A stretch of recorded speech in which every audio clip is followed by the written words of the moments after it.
Hello and welcome to Positively United. Today, Monday the 2nd of February 2026. It's the January transfer window closing day. And I'm not going to tell you anything about it because it's so ridiculous. Am I the only person that hates these transfer windows? Don't you just love, wouldn't you just love to go back to the days where, say, for example, in 1992, you could be watching the 10 o'clock news one night in, was it October or November? And it was announced that Manchester United had bought Eric Cantona from Leeds United. And it could just happen like that. Weren't those days great? Yeah. To me, the transfer windows are just a huge distraction. Anyway, today's video is 5 takeaways from yesterday's game against Fulham. And the first one, I think, is Carrick knows his first 11. So I was when I was predicting the team, I was all for dropping Ahmad, which I know feel a bit ridiculous about, and I was going to move Mbumo over to the right. I was going to put Shesko up front. Cunha obviously was going to come in for Dorgu, and I was going to swap out Dalot for Mazraoui. And Carrick actually only did one of those things. He brought Cunha in for Dalot and left the rest exactly the same team as he played against City and against Arsenal. So I think what we can take from this is that Carrick knows what's in his mind his best 11, and he's not going to play around with it.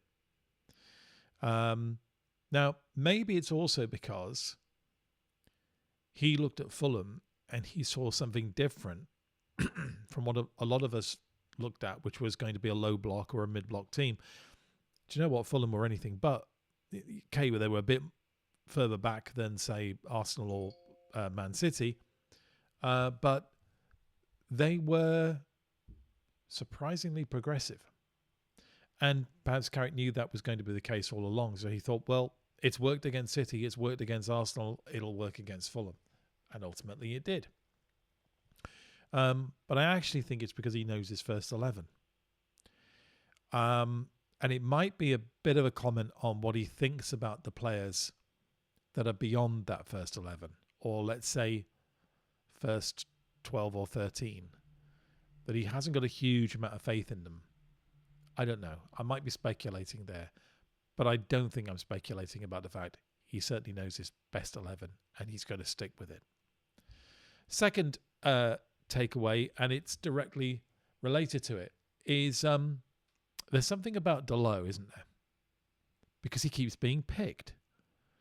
So as fans, we look at Dalot and we see a player which we think is not bad, but not necessarily good. Bang average might be a phrase that we use. He doesn't seem to be particularly good going forward. He sometimes shows deficiencies in defence. He feels like a player who would be playing for a mid-table Premiership team rather than a team going for top 4. But obviously what we think about Dalot is not shared by his managers and head coaches because he continues to get picked. Ruben Amorim picked him. He was picked by Ten Hag. He is a player that obviously managers and coaches, for whatever reason it is, trust to do a job. So does Dalot actually deserve a little bit more, credit than he deserves? Is it we fans that are, in some way, not getting it about Dalot? I'm not sure. But there's something about him, clearly, because he keeps getting picked. I wouldn't be at all surprised to see him at right back in the next game against Tottenham. I don't expect Mazraoui necessarily to come back, which I think is a shame, because I think Mazraoui fits Carrick's formation better. As we know, Carrick likes to push one of the full-backs far forward. The other full-back on the other side tucks in, and it creates a kind of back three. Now, Shaw's ideal at that because Shaw, of course, can move between left back and left centre back. Mazraoui should be better at that than Dalot because he can play right back or right centre back. But I wouldn't be at all surprised to see Dalot there next week because clearly managers love him. The third takeaway is that Casemiro will be very hard to replace. That was a superb performance by Casemiro yesterday. It seems like everybody apart from me made him man of the match. My man of the match was Bruno Fernandes. But Casemiro was just a magnificent performance until he got taken off, possibly because he got the yellow card rather than fatigue this time.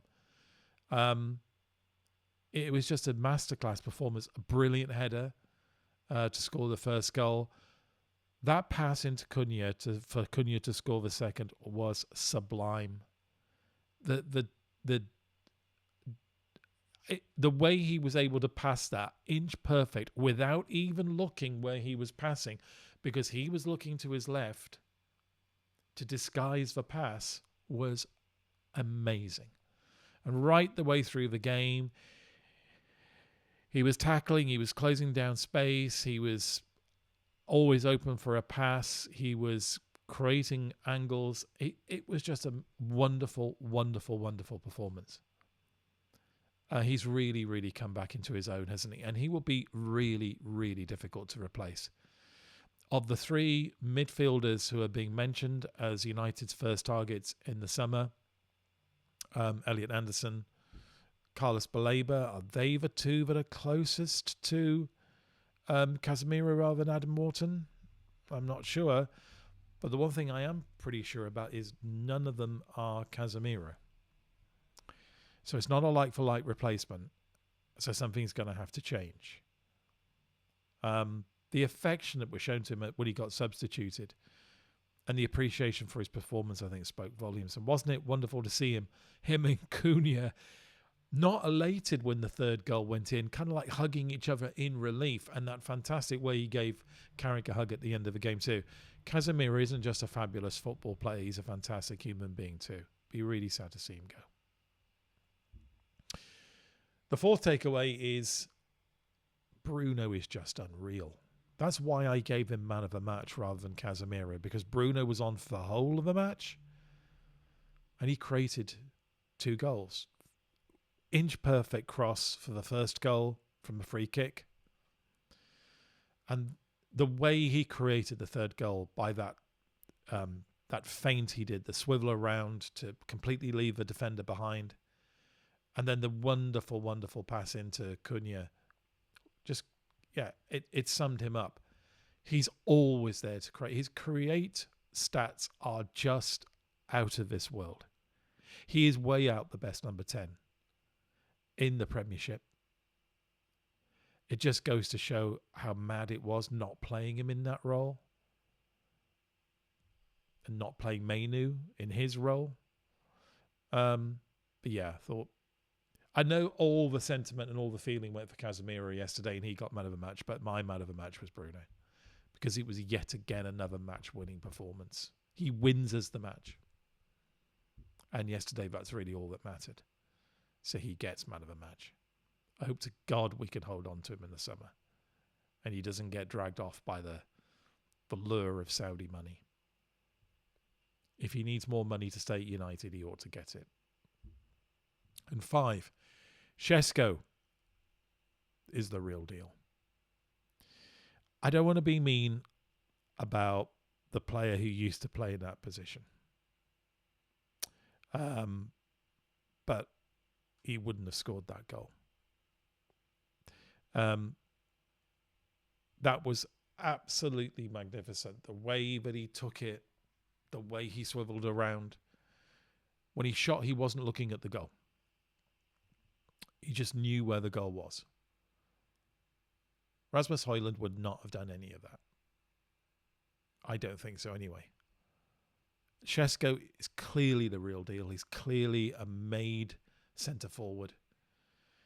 His opportunities have been limited. I think the Amorim system didn't help him at all.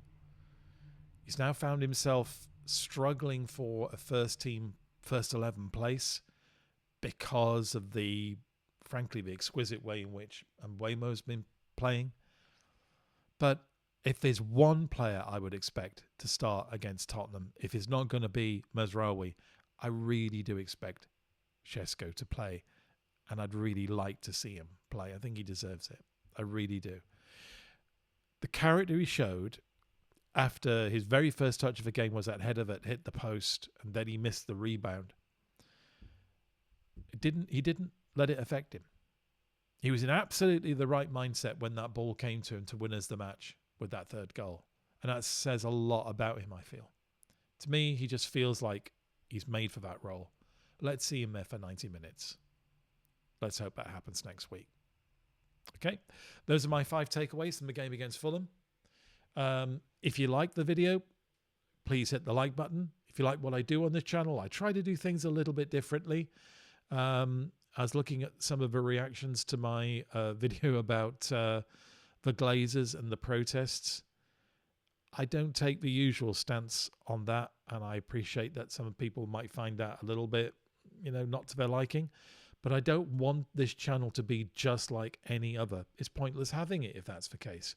So if you like what I do, you might not like every video I put out, but if you like what I do, please subscribe. If you think you've got friends who would also like what I do here, let them know about the channel and try and get them to subscribe as well. Follow me on X. I try to post on X every day. Certainly put a post up on X if there's a new video coming up on my YouTube channel. So often that's the first place you can find out if something's happened. If you want to support the channel financially, I've got a Ko-fi account, and the link to that is in the description. Any amount, however small, gratefully received, will go to upping the technical capability of the channel. But until then, until the next time we meet, probably tomorrow, see you tomorrow.